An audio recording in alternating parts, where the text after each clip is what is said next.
The most dangerous propaganda isn't what scares you. It's what confuses you. Think about the trailers for a blockbuster action movie.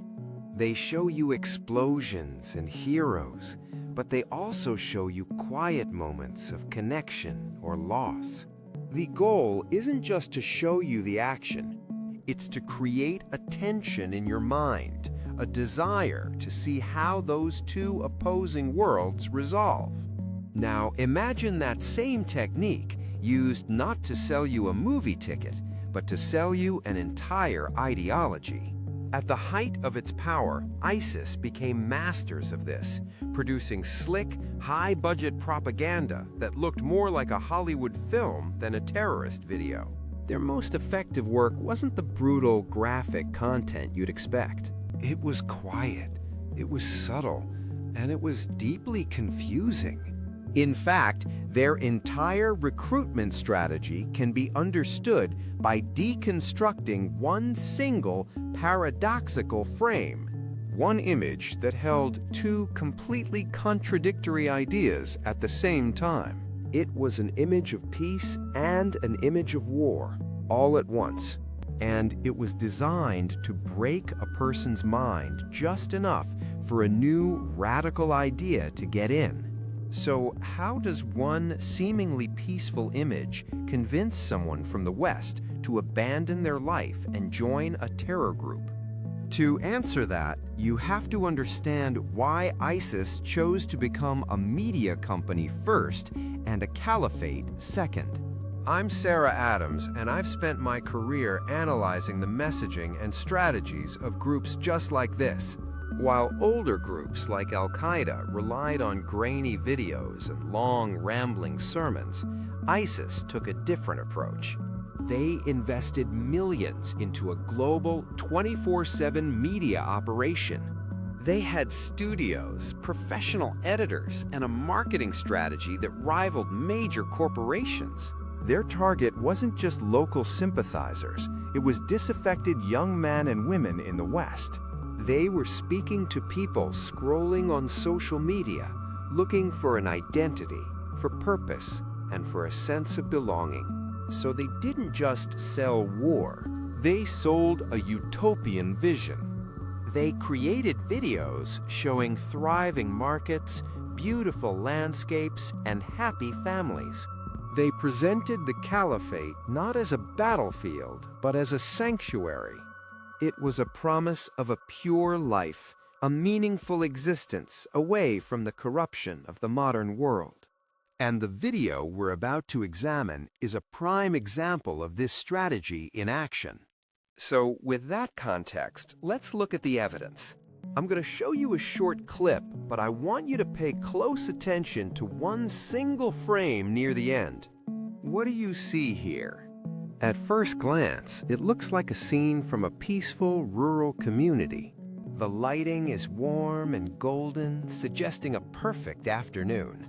We see a father figure smiling as he watches his young son play with a toy car in the dirt. The focus is soft, the colors are rich, and the mood is one of complete tranquility. This is the promise of the caliphate in a single shot. It's a place where you can raise a family, where your children are safe, where life is simple and good.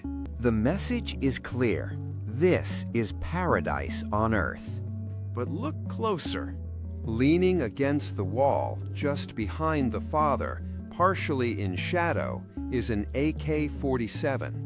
It's not pointed or brandished. It's just there, casually resting. The camera doesn't linger on it, but it's deliberately placed in the frame. Suddenly, the tranquil scene is contaminated. The presence of that rifle introduces a second, covert message. It's a message of danger, of conflict, of the constant threat that makes such a weapon necessary. Look at the man's hands. They aren't the soft hands of a merchant. They're calloused and strong. He is not just a father, he is a soldier. This paradise isn't free. It has to be defended. This perfect afternoon exists on the edge of a war zone. So now the viewer is holding two powerful, conflicting ideas at the exact same time. Idea 1. This is a beautiful, safe paradise. Idea 2. This is a dangerous, violent place of struggle. Both cannot be true, yet the image insists that they are. If you feel a sense of tension watching that, that's intentional. That feeling is the weapon at work. And it has a name. This deliberate creation of mental stress is a classic psychological tactic known as cognitive dissonance. Psychologists have studied this for decades, but here's a simple way to think about it. Cognitive dissonance is the mind's allergic reaction to holding two conflicting ideas at once. It's a form of mental pain, an itchy, uncomfortable feeling that your brain is desperate to resolve. We've all felt it in small ways. Think of a person who smokes cigarettes while knowing perfectly well that smoking causes cancer. The belief, I am a smart, healthy person, is in direct conflict with the action, I am doing something that will kill me. This creates dissonance, that nagging voice in the back of their head. To relieve the pain, the brain has to change something. They can quit smoking, which is hard. Or they can change their belief. They might tell themselves, the research is flawed, or my grandpa smoked and lived to be 90. This new belief resolves the conflict and the mental pain disappears. Now, let's apply this back to that ISIS frame. The frame forces the Western viewer into a state of intense cognitive dissonance. They are seeing a paradise they might desire, but it's tainted by a symbol of violence they fear. The mind scrambles for a way to make these two realities fit together. The viewer can't change the image, so they must change their beliefs. And right at that moment of maximum discomfort, ISIS offers the solution. They provide a new, radical belief that makes the paradise and the weapon perfectly compatible. The belief is this: true paradise can only exist if it is defended by righteous warriors. Suddenly, the conflict is gone. The weapon is no longer a contradiction to the peace. It is the very source of it. The Father isn't a man living in fear. He is a protector, a hero. Adopting this one idea provides an incredible feeling of clarity and relief. The propagandists created the pain, and then they sold the cure. It's a terrifyingly effective tool.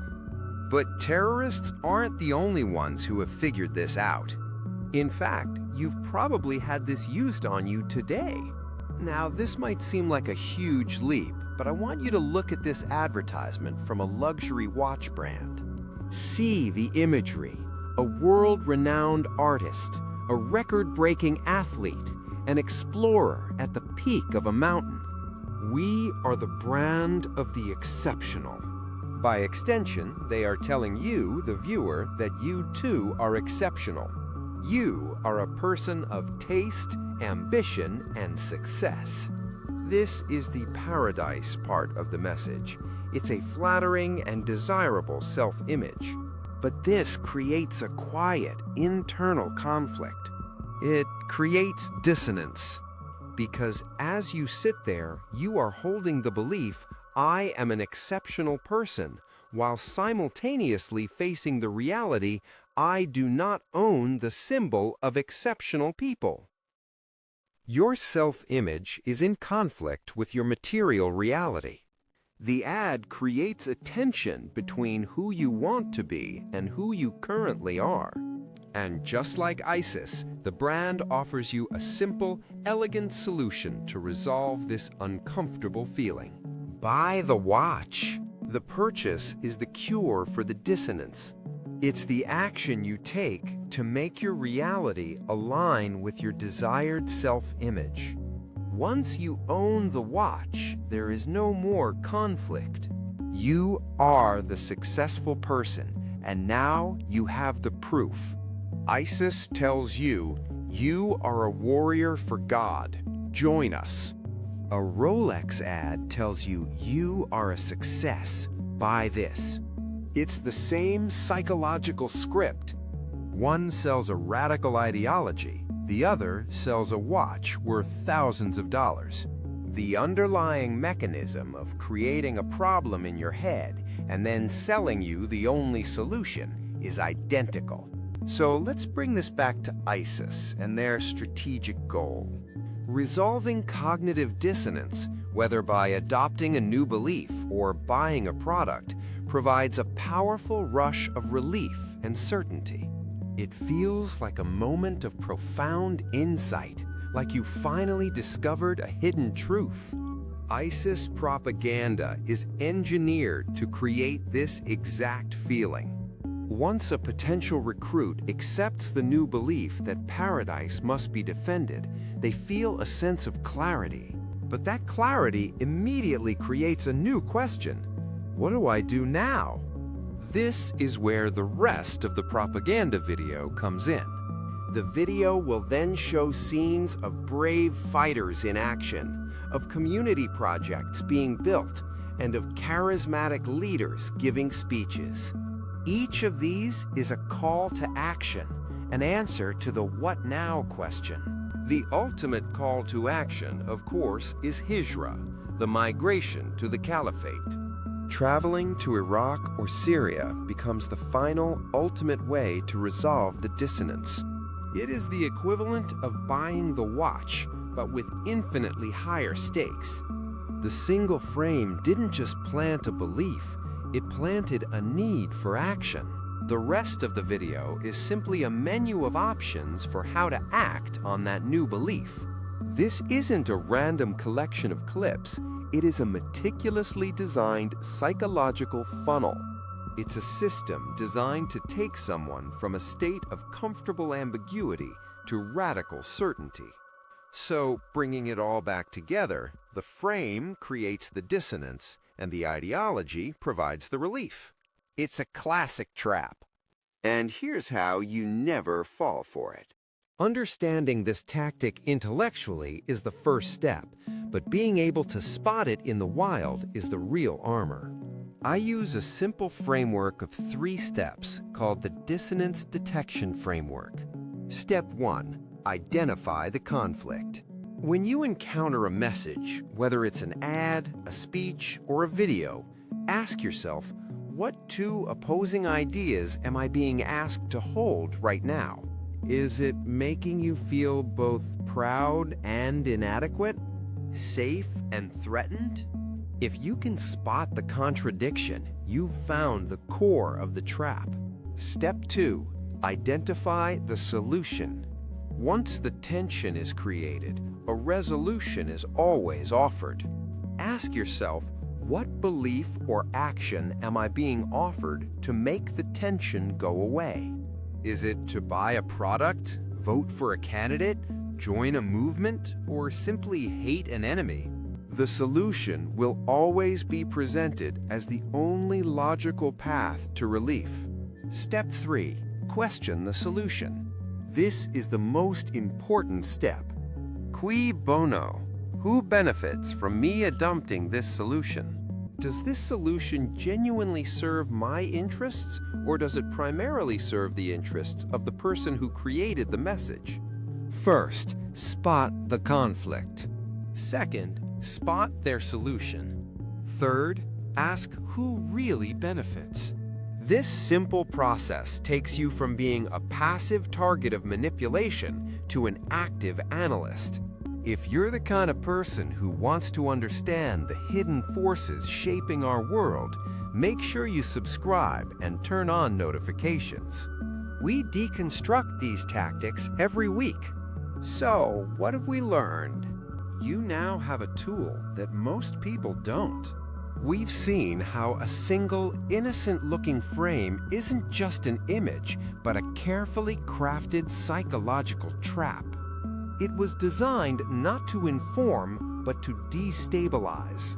We defined the weapon used to build that trap: cognitive dissonance. And now you know the secret of that one peaceful frame. You understand the tension it was built to create. You see how that tension is relieved by a radical new belief, a belief that turns a peaceful father into a righteous warrior. And most importantly, you saw that this isn't some obscure tactic used only by terrorists. It's a fundamental tool of influence used by advertisers, politicians, and anyone else trying to change your mind without you realizing it. They create an itch and then sell you the only way to scratch it. The power you now have is the ability to see the hand that creates the itch in the first place. This is the core of critical thinking. Always remember this final thought. Propaganda doesn't work by convincing you. It works by making you uncomfortable and then selling you comfort at a very high price. Thanks for being here on the watch floor. If you found this analysis valuable, like the video and share your thoughts in the comments. Our mission here is to keep tracking these signals and giving you the tools to see the world more clearly. We believe an informed public is the best defense against those who operate in the shadows. Stay vigilant.